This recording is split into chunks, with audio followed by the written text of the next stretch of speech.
స్టేషన్లు, వందల కిలోమీటర్ల గ్రావిటీ మన సొరంగ మార్గాలు, వేల కిలోమీటర్ల గ్రావిటీ ఛానల్స్, ఇవన్నిటి సమాహారం కాళేశ్వరం. 3 బ్యారేజీలు, ఇవన్నిటి సమాహారం కాళేశ్వరం. అట్లాంటి ప్రాజెక్టు కాళేశ్వరం ప్రపంచంలోనే అతి పెద్ద లిఫ్ట్ ఇరిగేషన్ ప్రాజెక్ట్ ఎక్కడ? ప్రపంచంలో, భారతదేశంలో కాదు. ఎక్కడ ఉంది అంటే మన తెలంగాణలో ఉంది. దాని పేరు కాళేశ్వరం. ఇవాళ కేసీఆర్ గారు చేసిన బృహత్ ప్రయత్నం వల్ల, భగీరథ సంకల్పం వల్ల, మరి అప్పుడెప్పుడో శివుడు గంగను భూమి నుంచి దివికి దింపారంటారు, ఇది ఆకాశం నుంచి కిందికి తీసుకొచ్చారంటారు. కానీ కేసీఆర్ గారు చేసింది ఏం తెలుసా? కింది నుంచి మీదికి తీసుకొచ్చి ఇవాళ 80 మీటర్ల నుంచి 618 మీటర్లకు తెచ్చితే దానివల్ల ఏం జరిగింది? ఒక రైతుల పొలాలకు నీళ్లు మాత్రమే కాదు, మార్గ మధ్యంలో ఉండే అన్ని గ్రామాలు, అన్ని పట్టణాలకి మంచినీళ్లు. అట్లాగే ఇప్పుడే నేను మీకు చెప్పాను, హైదరాబాద్ మహానగరం 535 మీటర్ల మీద ఉంటుంది. ఇప్పుడు మనం కూర్చున్న ప్రాంతం కొండపోచమ్మ సాగర్ 15 టీఎంసీల సామర్థ్యం, అంటే 15 హుసేన్ సాగర్ల సామర్థ్యం. కొద్దిగా కిందికి పోతే మల్లన్న సాగర్ 50 టీఎంసీల సామర్థ్యం, అంటే 50 హుసేన్ సాగర్లతో సమానం. ఈ రెండు కూడా హైదరాబాద్ నెత్తి మీద కుండబెట్టినట్టే. ఈ రెండు శాశ్వతంగా హైదరాబాద్ అనే మహానగరానికి ఇవాళ 1 కోటి జనాభా ఉన్నారు. రేపు 3 కోట్లైనా ఇబ్బంది లేకుండా రాబోయే 50 సంవత్సరాలు హైదరాబాద్ మహానగరం యొక్క తాగునీటి గురించి కూడా ఆలోచించిన ఒక దార్శనికుడు, విజనరీ లీడరు మన నాయకుడు కేసీఆర్ గారు.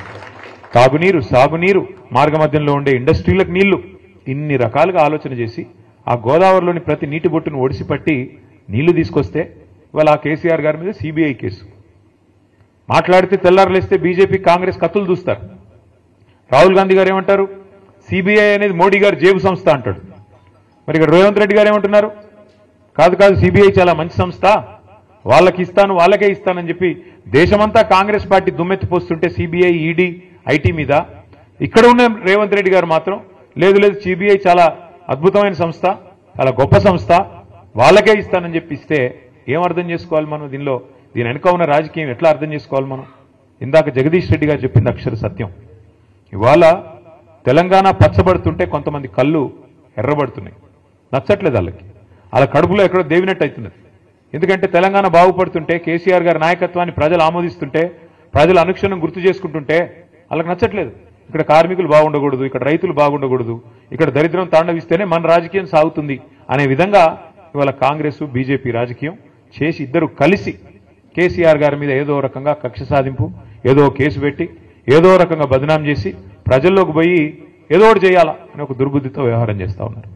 21 నెలల్లో కాంగ్రెస్ ప్రభుత్వం సాధించింది ఏందయ్యా అంటే ఏమీ లేదు, ఉత్త శుష్కప్రియాలు, శూన్యహస్తాలు, డైలాగులు తప్ప తెల్లారు లేస్తే ఒక్క పని జరిగిందా? ఆ డైలాగులు కూడా ఎంత నికృష్టమైన డైలాగులు. ప్రపంచంలో ఎవరైనా సరే అప్పు లేని మనిషి ఉంటాడు ఎవడన్నా? ఉన్నారా ఇక్కడ ఎవరన్నా? ప్రభాకర్ గారు మీకు అప్పు ఉందా లేదా? అప్పు లేనివాడు ఎవడు ఉంటాడా? అందరికీ ఉంటుంది అప్పు. అప్పు లేకుండా పనులు అవుతాయా? అప్పున్నా, ఎన్ని తిప్పలున్నా, లోపల బనీనికి పొక్కలున్నా, పైకి వెళ్ళి మాత్రం మంచి అంగి వేసుకుంటామా లేదా? మంచి అంగి వేసుకొని, కడక్ అంగి వేసుకొని వస్తాం. ఎందుకు? మళ్ళీ ఎవడన్నా అప్పు ఇవ్వాలి కదా. దుకాణం నడవాలంటే తెల్లారి మరీ అప్పు పుట్టితేనే కదా నడిచేది, రొటేషన్ కదా, అట్లుంటుంది వ్యవహారం. కానీ మన ముఖ్యమంత్రి ఏమంటున్నాడు? అప్పే పుట్టట్లేదు అంటలేదు, ఘోరం. నా రాష్ట్రం మొత్తం సంకనాకిపోయింది, నా రాష్ట్రం క్యాన్సర్ పేషెంటు, నా రాష్ట్రం ఎయిడ్స్ రోగి, ఎవడిస్తాడు మరి అప్పులు? చివరికి ఏమంటున్నాడు ముఖ్యమంత్రి గారు ఈరోజు? చాలా విచిత్రం.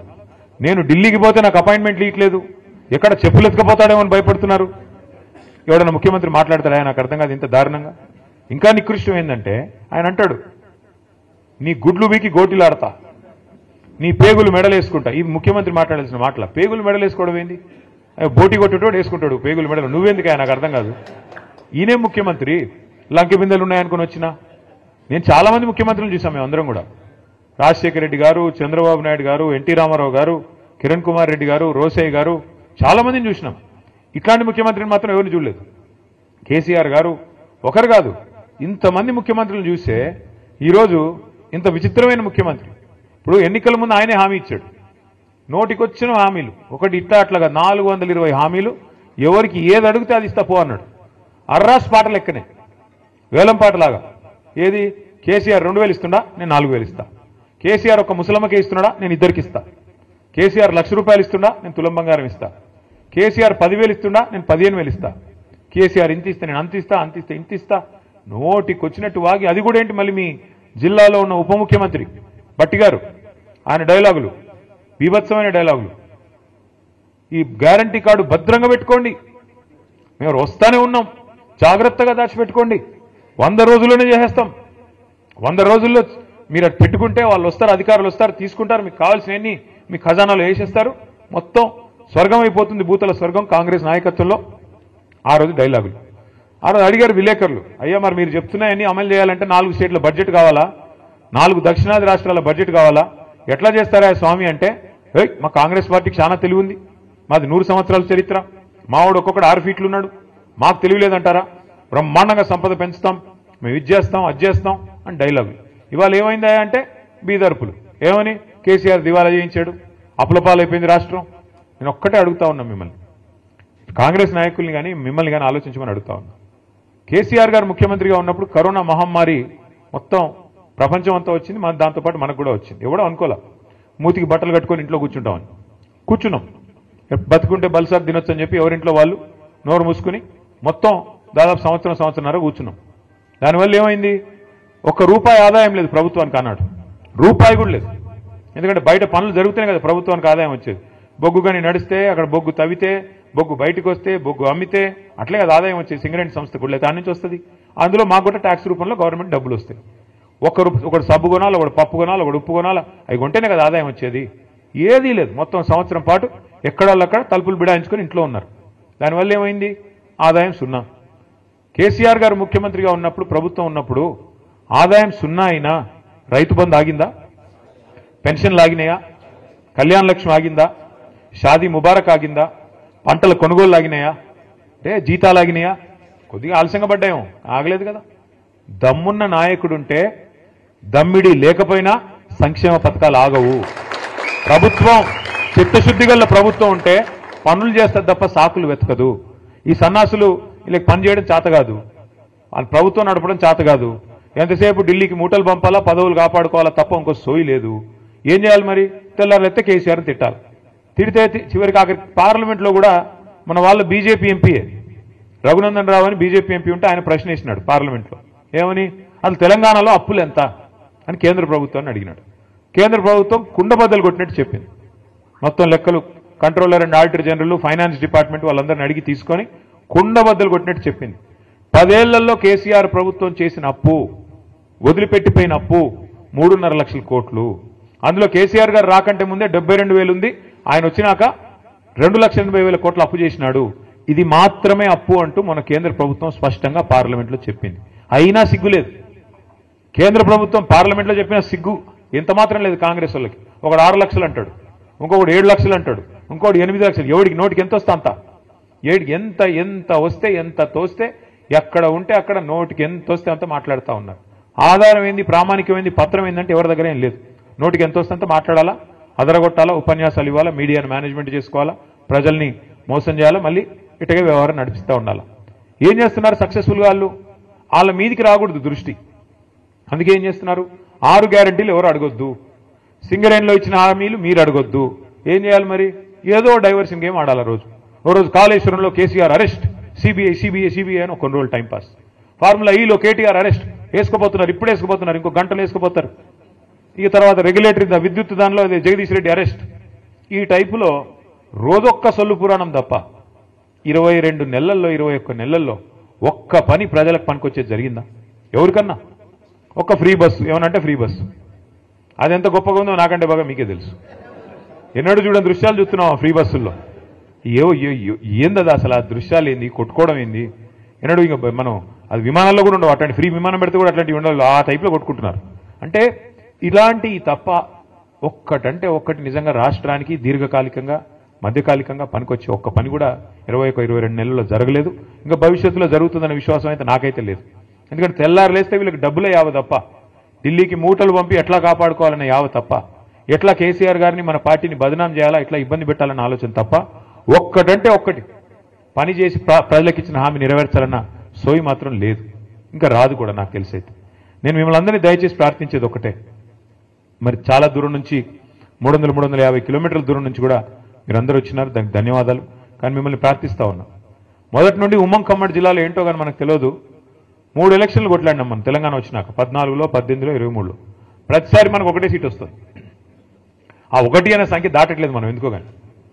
అప్పుడు ఫస్ట్ టైం గెలిచినప్పుడు అప్పుడు ఏం గెలిచింది? కొత్తగూడెం మొదటిసారి. కొత్తగూడెం ఫస్ట్ టైం, తర్వాత ఖమ్మం, మళ్ళీ తర్వాత భద్రాచలం. ఈ మూడే ఇంకా, కొత్తగూడెం, ఖమ్మం, భద్రాచలం. నా రిక్వెస్ట్ మీ అందరితో, అంటే అటు కాదు, కాదు ఒకటే సరిపోదు మరి. ఈసారి మనుగురు ఇస్తాం అంటున్నాడు ఆయన. ఒక మనుగురు సరిపోదు స్వామి. 10 సీట్లు ఉన్నాయి ఉమ్మడి ఖమ్మం జిల్లాలో. ఇంకా చెప్తాను. ఇంకా డీలిమిటేషన్ అయితే కొన్ని పెరుగుతాయి కావచ్చు. నేను మీ అందరితో ప్రార్థన, మీ అందరినీ రిక్వెస్ట్ చేసేది, మాకు కూడా ఏంటంటే 300 కిలోమీటర్ల దూరం కదా అని కొద్దిగా తక్కువ, రాకపోక తక్కువ. ఈ దగ్గర ఉండే కాడ ఎక్కువ తిరుగుతాం, దూరం కాబట్టి అప్పుడప్పుడు మా అన్న పిలిస్తే చుట్టపు చూపుగా వచ్చేది పోయేది, లేకపోతే తక్కువ. కానీ మీరంతా చైతన్యవంతమైన ప్రాంతం. నేను ఎట్లాగో 10-11 తారీఖు వస్తున్నాను, భద్రాచలం తర్వాత కొత్తగూడెం నేను వస్తున్నాను. కానీ మీ అందరితో రిక్వెస్ట్ ఏంటంటే దయచేసి సింగరేణిలో ఉండే మేధావులు, ఆలోచన పరులు, విద్యావంతులు, మీ బాధ్యత కేవలం సంఘం కాడికే కాదు, మీ బాధ్యత కేవలం మీ టీబీజీ కేసుకో లేకపోతే మీ సంస్థ కాడికో కాదు. మీ బాధ్యత దయచేసి మీరు భుజాన వేసుకొని పార్టీని రేపటి రోజున ఇల్లందు కావచ్చు, పెనపాక కావచ్చు, కొత్తగూడెం కావచ్చు, ఎక్కడెక్కడైతే మీకు బలగం బంధుత్వాలు లేదా ఫ్రెండ్స్ ఉంటారో అన్ని చోట్ల కూడా దయచేసి మోటివేట్ చేయాల్సిన బాధ్యత, వీళ్ళు చేసిన మోసాన్ని చెప్పాల్సిన బాధ్యత, ముఖ్యంగా బీజేపీ రూపంలో కూడా మనకు వస్తున్న ముప్పు గురించి కూడా చెప్పాల్సిన బాధ్యత కూడా మన మీదనే ఉన్నది.